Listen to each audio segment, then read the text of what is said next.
Irmãos, muito boa noite. Que a graça e a paz de Jesus esteja na vida de cada um de vocês. Mas a ideia é essa mesmo, ficar um pouquinho de lado. Ficou melhor? É centralizado, pastor? Estou vendo o chat. É a primeira vez que a gente faz uma transmissão dessa maneira. Então a gente vai ter um pouquinho de dificuldades. Irmãos, vamos ter um breve momento de oração. Nós já iremos realizar o nosso estudo bíblico. E eu espero que ele seja para nós também um momento de crescimento espiritual e de conhecimento do Senhor. Que tudo que a gente estiver meditando aqui em relação à palavra de Deus seja algo que venha trazer mudança substancial para as nossas vidas. Então vamos orar a Deus nesse primeiro momento. Senhor Deus e Pai, nós te agradecemos por estarmos na Tua presença, apesar da distância que nos separa, apesar de nós não podemos, neste momento, ter a oportunidade, ter o privilégio de estarmos em comunhão. Nós te louvamos porque nós temos essa ferramenta tão importante que é a internet. Nós podemos, Senhor, pregar a Tua palavra através desse meio, nós podemos nos aproximar, ter comunhão através desse meio. Então, Senhor, toque no coração de cada pessoa, cada um de nós que vamos estar aqui nesse estudo, que o Senhor nos faça crescer espiritualmente e nos faça com que nós nos tornemos mais parecidos com o Senhor Jesus, que será o objeto do nosso estudo. Nós assim oramos, Deus, e te agradecemos. Amém. Irmãos, esse programa de quarta-feira, ele é um programa que nós desenvolvemos na nossa congregação Fonte Eterna, na Igreja Presbiteriana Fonte Eterna, que é uma congregação da Igreja Presbiteriana em Lafayette. A congregação Fonte Eterna ela se situa lá no bairro Vila Resende. E nós propusemos, desde o princípio do ano, desde o mês de janeiro, nós temos um momento de estudo bíblico. E nesse estudo bíblico, nós temos tentado expor o credo apostólico. A cada oportunidade, nós estamos meditando em uma sentença, vendo quais são os desdobramentos doutrinários dessa sentença e depois buscando fazer algum tipo de aplicação prática, notar algum desdobramento prático dessa doutrina em relação às nossas vidas. Então, como muitos dos irmãos que estão aqui acompanhando nesse momento não acompanharam toda a introdução que nós fizemos na congregação, é importante a gente, a título de introdução, apresentar algumas explicações. Bem, no decorrer da história, foram elaborados diversos documentos onde a doutrina cristã ela pode ser sintetizada, no formato de credos e confissões. Esses documentos eles têm o propósito de facilitar e simplificar a compreensão do pensamento cristão e proteger os crentes das heresias.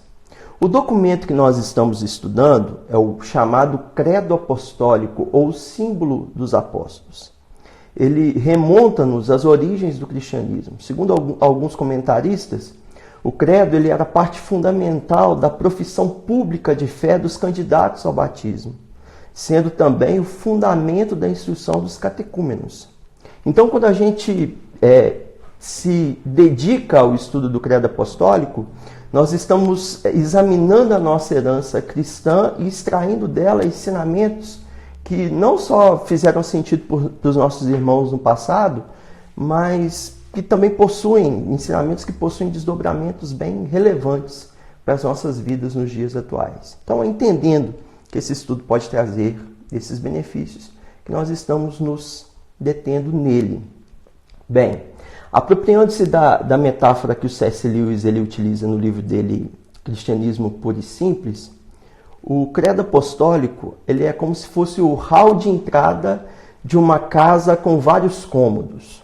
Os cômodos, no caso, eles representariam as diversas denominações cristãs. Cada cômodo representaria uma denominação, como, por exemplo, o presbiterianismo, como é o nosso caso, o metodismo, a Igreja Batista, a Igreja Anglicana, os pentecostais. O corredor em si, ou o hall principal, ele corresponde às crenças comuns a toda a cristandade, a todos esses irmãos que estão em seus respectivos cômodos, né? Então esse hall principal corresponde, na verdade, aos ensinos que nos são apresentados no Credo Apostólico. Então quando a gente está estudando o Credo Apostólico, a gente não está vendo algo que é necessariamente do presbiterianismo. Nós estamos falando de crenças que são comuns a todo o cristianismo.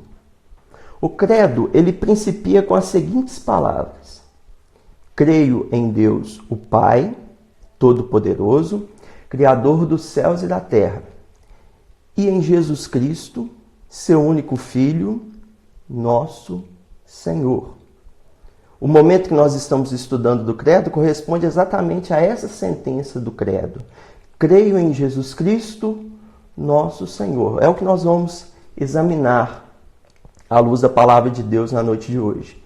Para isso eu gostaria que os irmãos abrissem as suas Bíblias, mesmo em suas casas, em Atos dos Apóstolos, no capítulo 2, no versículo 36. Atos dos Apóstolos, capítulo 2, versículo 36. Gostaria de ler junto com os irmãos este texto,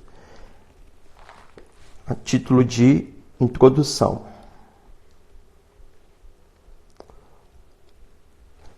Atos 2,36 diz-nos assim, é a pregação de Pedro no dia de Pentecostes.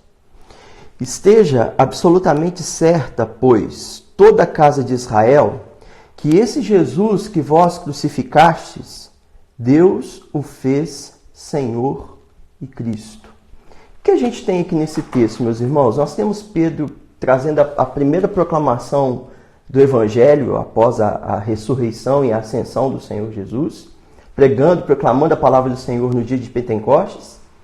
E o argumento central que o apóstolo Pedro ele utiliza, se nós lermos todo o texto de Atos 2, nós vamos perceber isso muito bem, que Jesus, aquele homem que havia sido crucificado, que havia sido morto recentemente pelas mãos dos judeus, este mesmo Jesus, ultrajado, maltratado, morreu, mas ao terceiro dia ressuscitou.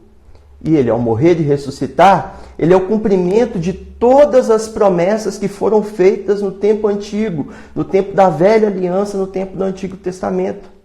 E salta-nos aos nossos olhos o que está escrito no versículo 36, quando Pedro menciona para nós dois títulos muito significativos. Ele afirma que Jesus, ele é Senhor e Cristo. Percebamos, olhando bem aí para o texto, que estes títulos eles não foram dados a Jesus pela igreja cristã no primeiro século. Este título de Senhor e Cristo foi atribuído pelo próprio Deus Pai. Pedro está afirmando isso no texto que nós acabamos de ler. Jesus Cristo é o Senhor, Pedro está dizendo, disso não deve haver nenhuma dúvida. É o que ele afirma, esteja a casa de Israel absolutamente certa de que Deus fez esse Jesus que vocês crucificaram, que vocês maltrataram, Deus o fez Senhor e Cristo. Então vale para nós pensarmos também, irmãos, no que significa essa palavra Senhor. Algumas expressões, elas costumam perder o seu sentido com o passar do tempo. Uma dessas expressões, possivelmente, esse título, Senhor.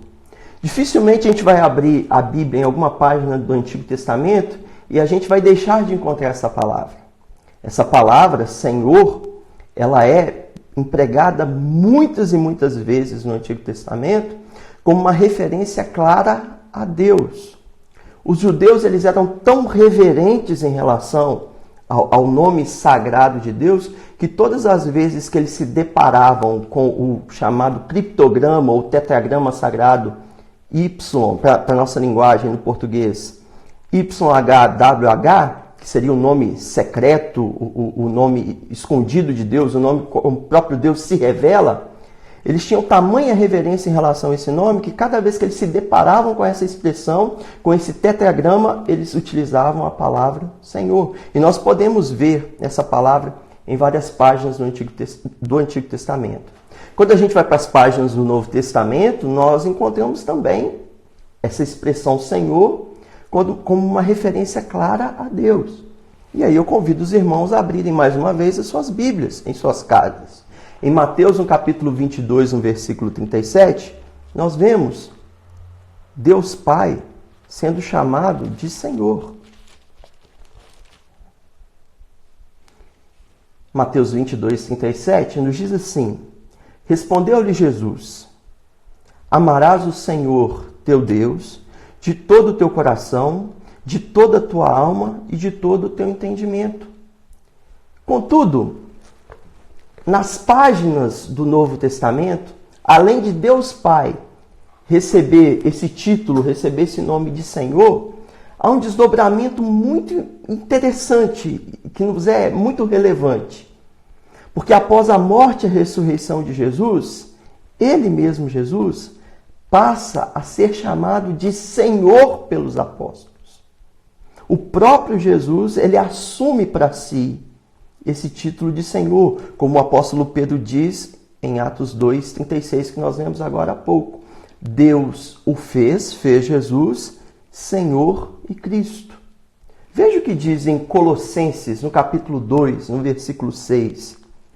Um exemplo de um momento em que Jesus ele é chamado de Senhor pelos apóstolos. Colossenses, capítulo de número 2, versículo 6.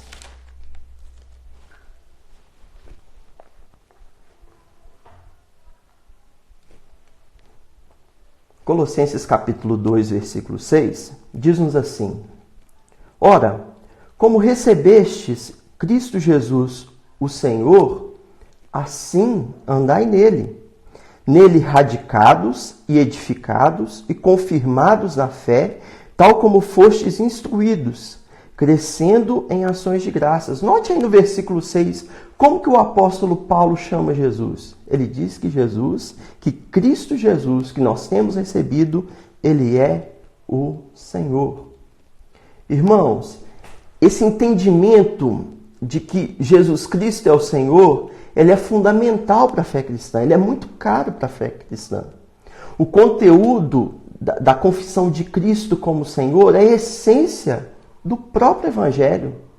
Romanos, no capítulo 10, no versículo 9, e acredito que os irmãos que fizeram o discipulado devem se lembrar muito bem desse texto, afirma-nos que se com nossa boca nós confessarmos a Jesus como Senhor e em nosso coração crermos que Deus o ressuscitou dentre os mortos, nós seremos salvos. A Bíblia vai deixar para a gente de forma bastante explícita o entendimento que não existe ninguém sem Senhor no mundo. Quando alguém não tem Cristo como Senhor, quando alguém não faz essa confissão de Jesus Cristo como Senhor, como o apóstolo Paulo ele afirma em Romanos no capítulo 10, no versículo 9, a palavra de Deus vai dizer que essa pessoa ela está morta em pecados, morta em desobediência e anda sob o domínio de Satanás, fazendo a vontade da carne e dos pensamentos. Era assim a nossa história. Essa seria a nossa biografia. Mas a graça de Deus se manifestou entre os homens através da vinda do Senhor Jesus. O Verbo se fez carne e habitou entre nós. O Verbo, Filho de Deus, ele veio ao mundo, viveu uma vida justa, uma vida sem pecado, morreu sem merecer, morreu em nosso lugar, em nosso favor, pelos nossos pecados, e agora ele é o nosso único caminho, o nosso único acesso a Deus, como ele mesmo afirma em sua palavra. Ele diz que ele é o caminho, a verdade e a vida, e ninguém pode se achegar ao Pai se não for por ele. Na pregação apostólica há esse também conteúdo, quando Pedro diz que em nenhum outro nome, não existe nenhum outro nome dado entre os homens, nenhum nome debaixo do céu, pelo qual os homens possam ser salvos. Então, render-se ao Evangelho é acreditar nessa mensagem, é estar subjugado, submisso ao senhorio de Cristo, é abraçar pela fé Jesus Cristo como Salvador e como Senhor, é arrepender-se dos seus próprios pecados e viver em novidade de vida na presença de Deus e na presença dos homens. A salvação, ela é uma dádiva divina concedida mediante a fé. E aqui vale a gente esclarecer um ponto bíblico também, que o que a Bíblia chama de fé? Às vezes nós pensamos que a fé, ela é aquele pensamento religioso positivo, uma espécie de confissão triunfalista, onde a gente afirma, no final vai dar tudo certo, porque eu tenho fé. Mas, biblicamente, a fé, ela consiste na entrega pessoal, na entrega da própria vida.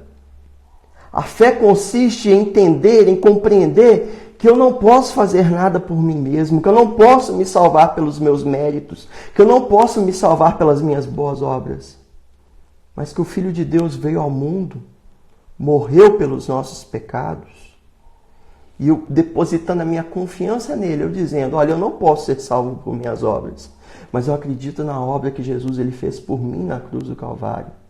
Isso é a fé, é render-se, é entregar-se a Deus inteira e completamente. É essa rendição pessoal ao próprio Deus. Irmãos, em relação ao senhorio de Cristo, eu gostaria de trazer 3 aspectos bem práticos, 3 desdobramentos bem práticos sobre o senhorio de Cristo. E gostaria que esses desdobramentos eles seguissem em 3 direções, pelo menos. Quanto ao senhorio de Cristo, em primeiro lugar, eu gostaria de afirmar que o senhorio de Cristo ele não possui desdobramentos apenas para os cristãos. A clareza na Bíblia, para a gente poder afirmar que todos os seres humanos um dia irão confessar o senhorio de Cristo. Para isso, a gente precisa ler mais uma vez um texto bíblico, que é o texto de Filipenses, no capítulo 2, no versículo 9, até o versículo de número 11. Filipenses, capítulo 2, a partir do versículo 9, traz para nós um hino de louvor a Deus, um hino de louvor a Cristo como o sumo exemplo de serviço, como o sumo exemplo de entrega, de rendição completa a Deus. E veja o que nos é apresentado aqui no versículo 9, a partir do versículo 9 do capítulo 2 de Filipenses. Diz assim: pelo que Deus o exaltou sobremaneira e lhe deu o nome que está acima de todo nome, para que ao nome de Jesus se dobre todo o joelho, nos céus, na terra e debaixo da terra, e toda a língua confesse que Jesus Cristo é Senhor, para a glória de Deus Pai. Então veja que o senhorio de Cristo, ele possui um desdobramento claro, inclusive sobre aqueles que não são cristãos. Não pense que a doutrina do senhorio de Cristo é algo circunscrito apenas aos cristãos. Possui desdobramento para toda a humanidade. Toda a humanidade um dia irá reconhecer o senhorio de Cristo. É isso que o apóstolo Paulo afirma. Todo joelho se dobrará e toda a língua confessará que Jesus Cristo é o Senhor. Os anjos eleitos e os homens redimidos vão fazer isso na eternidade com maior prazer, com a maior alegria, com o maior contentamento. Contudo, os condenados, eles o farão, eles se renderão diante de Jesus, reconhecendo o seu senhorio com enorme tristeza e dor. Céus, terra, inferno, tudo, todo o universo irá se dobrar perante Jesus Cristo. Em júbilo, nós, os salvos, nós iremos prestar louvor a Jesus eternamente, por sua graça, por seu amor, o seu favor tão grande que nos salvou.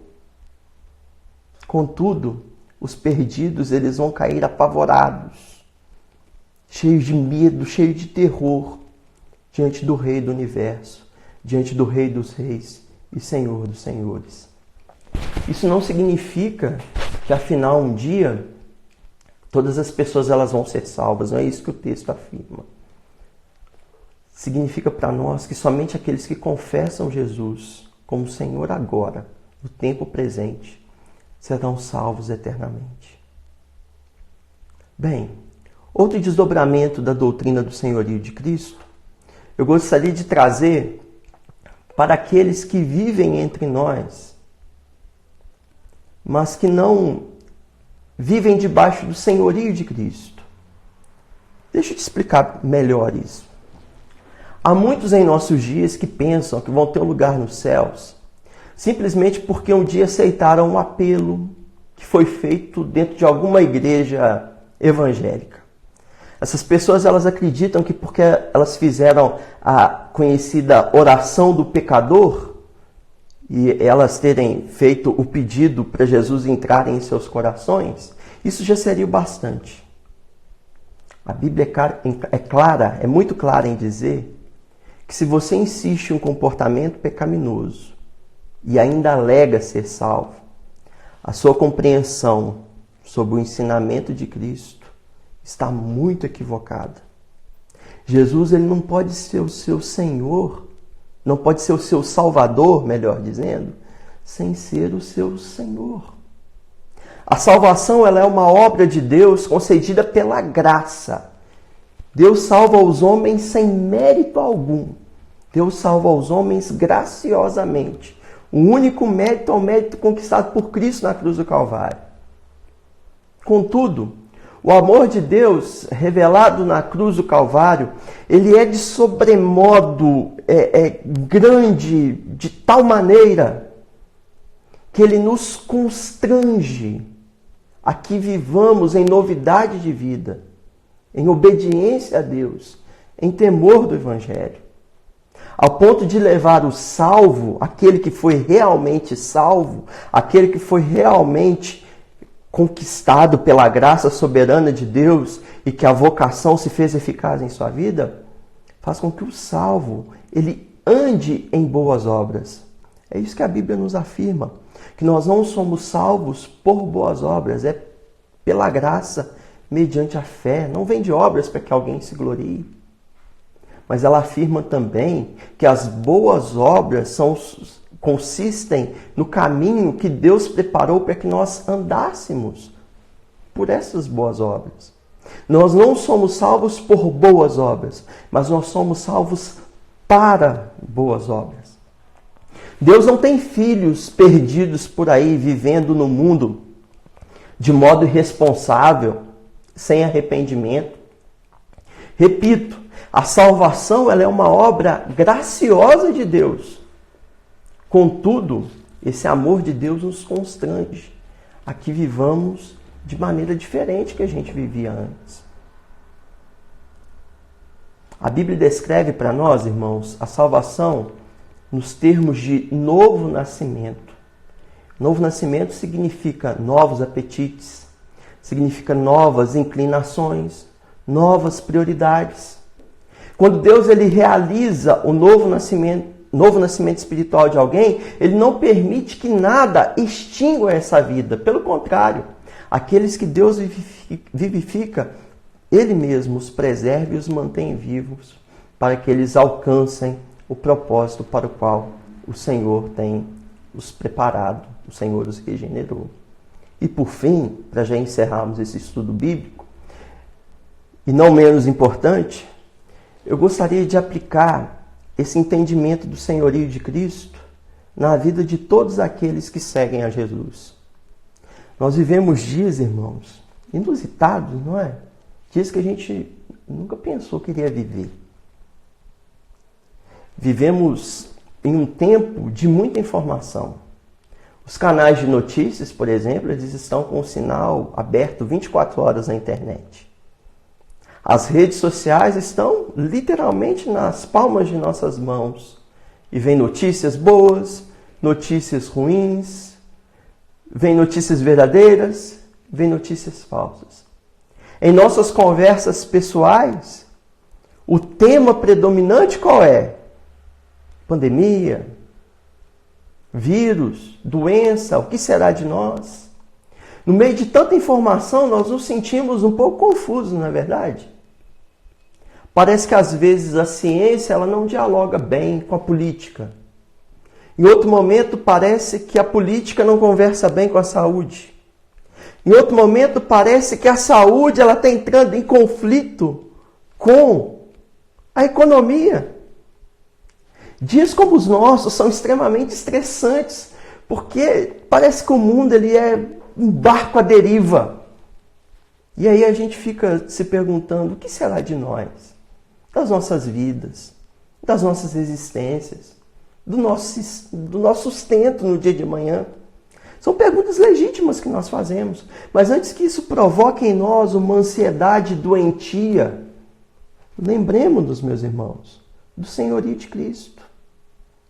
Pode ser que a política não converse bem com a saúde, com a economia, com a ciência, mas o Senhor Jesus, ele reina sobre todas as esferas. Jesus Cristo, ele reina sobre a política, Jesus Cristo reina sobre a ciência, Jesus Cristo reina sobre a política, Jesus Cristo reina sobre a saúde. Ainda que haja conflito entre essas esferas da vida humana, Jesus se mantém soberano sobre todas elas. Medite no Evangelho sobre essa ótica. Jesus ele exerce o seu domínio, a sua autoridade sobre todas as esferas. O mundo não está sem controle, o mundo não está sem direção. Jesus ele está no controle, ele está na direção de todas as coisas. É Ele quem coloca cada estrela em seu lugar no céu, cada planeta em sua órbita no espaço. E quanto mais a nossa vida pequena e tão, às vezes, complicada, mas o que é a nossa vida tão ínfima diante desse universo tão grande? Ele é Senhor, irmãos. E Ele tem cuidado de nós. Jesus Cristo, Ele reina sobre os reinos, sobre os governos, sobre os povos, sobre os cientistas, sobre as nações. Todos estão debaixo de seus pés. Todos, nos céus, na terra, embaixo da terra. Quer sejam anjos, principados, potestades, tudo está sob o governo de Cristo. Também os homens, os animais, os vermes, as bactérias e os vírus. Medite no Evangelho dentro dessa perspectiva, dentro desse entendimento. Jesus ele reina sobre todas as coisas. E que Ele te conforte, meu irmão. E Ele conforte você e a sua família nesse momento de tanta instabilidade. Que Ele lhe ajude e que o seu coração esteja ancorado nessa verdade, alicerçado nessa verdade, de que Ele é o Senhor. Eu gostaria de orar. E nessa oração final, eu peço a Deus que lhe sustente. Eu peço a Deus que nesses dias de dificuldade, porque nós não podemos nos reunir, o Senhor alcance você e a sua família. Lhe dê paz.